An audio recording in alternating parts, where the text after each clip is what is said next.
Assalamualaikum warahmatullahi wabarakatuh, teman-teman semuanya. Selamat datang di seri terbaru dari channel ini, yaitu pembelajaran dasar-dasar Figma.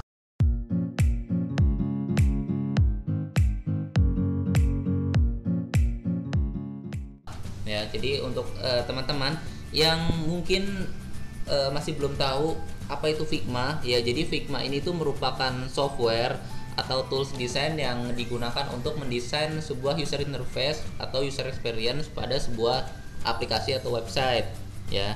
Jadi gampangnya itu aplikasi atau website sebelum masuk ke tahap developing itu masuk ke tahap desain terlebih dahulu, karena untuk didesain tampilannya mau seperti apa, lalu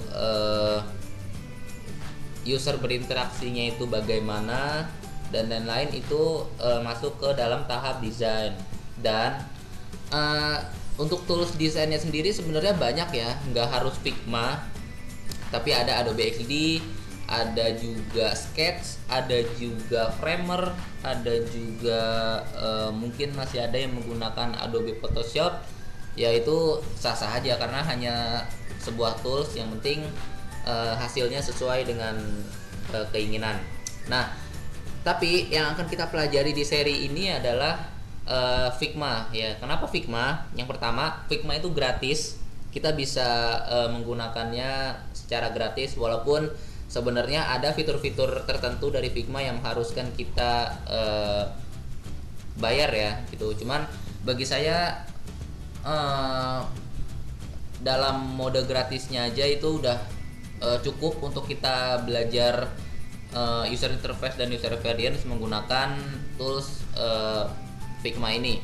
Nah, itu adalah salah satu kelebihan Figma. Dan yang kedua, Figma ini kita nggak perlu install. Nah, itu enaknya kita kalau menggunakan Figma, karena kita bisa langsung menggunakan Figma di browser. Kita bisa main di browser ya. Ini kita ini saya di Google Chrome ya tuh. Jadi saya menggunakan Figma ini di Google Chrome. Kita bisa langsung mainin langsung secara online di browser. Dan otomatis kelebihan yang selanjutnya adalah kita nggak perlu takut file hilang, dan pekerjaan kita sudah auto tersimpan otomatis gitu. Jadi kita nggak perlu panik, oh tadi saya lupa nge-save, oh tadi saya lupa filenya saya save di mana gitu. Kita nggak perlu panik dalam hal itu, karena penyimpanan di sini merupakan penyimpanan cloud. Jadi bisa dipastikan kalau data-data project kita tuh aman, ya. Nah, untuk fitur-fitur dari Figma sendiri kita bisa lihat di sini ya. Nah, di sini Figma ini bisa desain, bisa prototyping, bisa desain sistem, collaboration, ya, dan lain-lain. Nah, kita akan coba pelajari satu-satu ya. Jadi desain. Nah, jadi di desain ini ya kita tahu ya, mendesain sebuah halamannya atau user interface-nya. Nah, lalu di sini ada prototyping. Nah, prototyping ini tahap lebih dari desain ya. Jadi kalau desain ini hanya sebatas gambar ya, hanya sebatas gambar tampilannya. Nah, kalau prototyping ini dia gambarnya itu sudah bisa diklik-klik seperti itu. Jadi kita klik tombol ini nanti akan muncul apa, kita klik ini nanti akan mengarah kemana, ya seperti itu. Jadi desainnya itu lebih interaktif, dan kita bisa menggunakan prototyping ini untuk testing gitu, untuk melihat bagaimana aplikasi itu bekerja seperti itu. Itu namanya prototyping. Lalu di sini ada design system. Nah, design system di sini adalah memungkinkan kita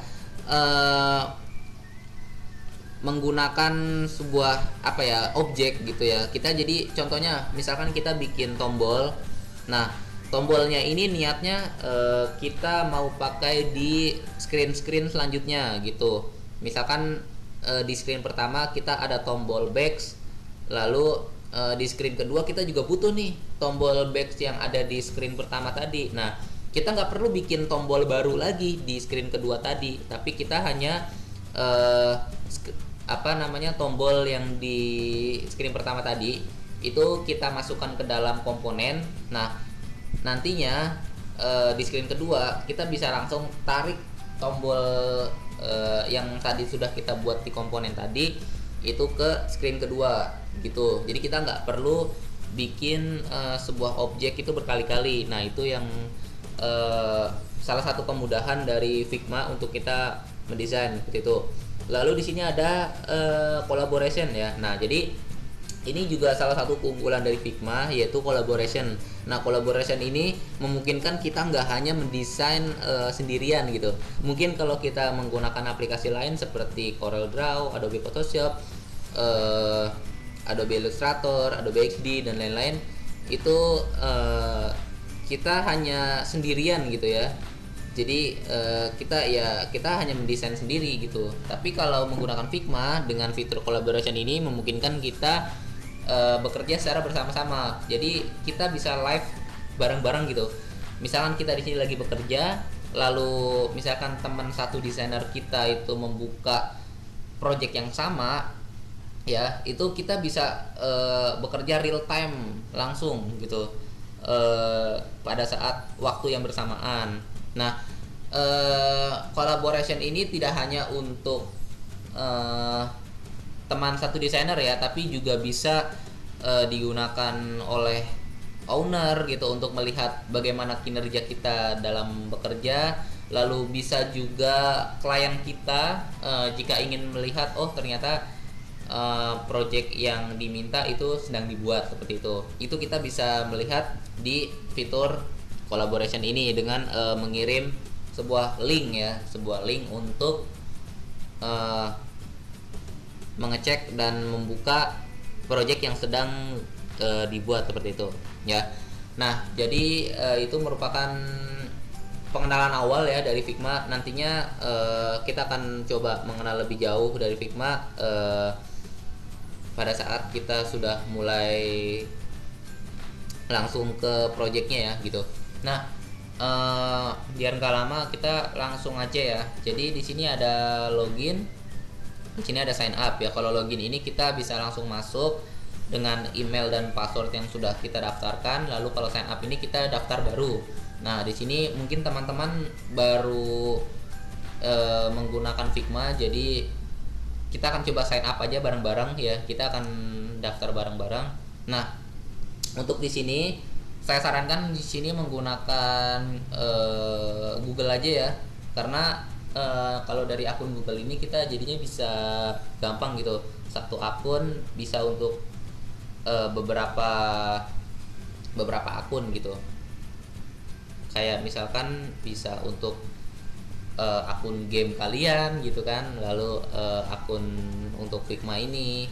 Jadi satu email bisa untuk beberapa akun seperti itu. Nah kita bisa coba langsung dari Google aja di sini. Kita pilih yang ini aja. Ini terserah ya teman-teman mau pilih email yang mana.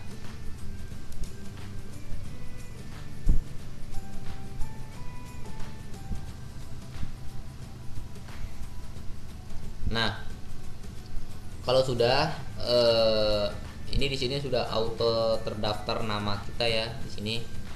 Nah lalu di sini ditanya what kind of work do you do. Nah di sini tuh maksudnya ditanya kamu di sini berperan sebagai apa gitu. Apakah sebagai product manager, ataukah sebagai designer, ataukah sebagai software development, ataukah sebagai seorang marketing atau dan lain-lain ya. Karena di sini kita belum bekerja, jadi kita coba order aja dulu ya, gak apa-apa, karena kita kan baru belajar seperti itu. Ini agree aja, lalu create account.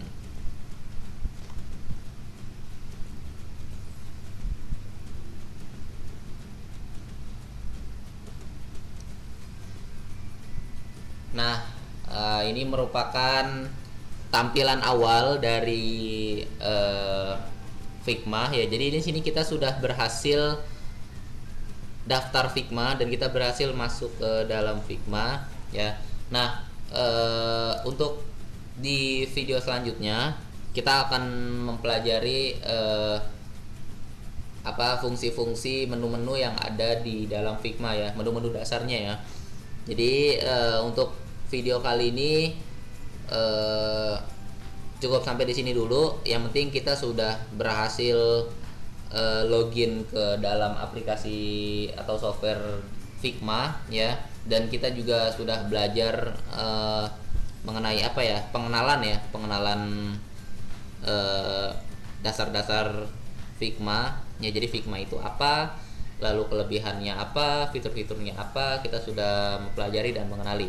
Oke, di video selanjutnya kita akan lebih mengenal lagi apa itu Figma dengan langsung masuk ke projectnya gitu.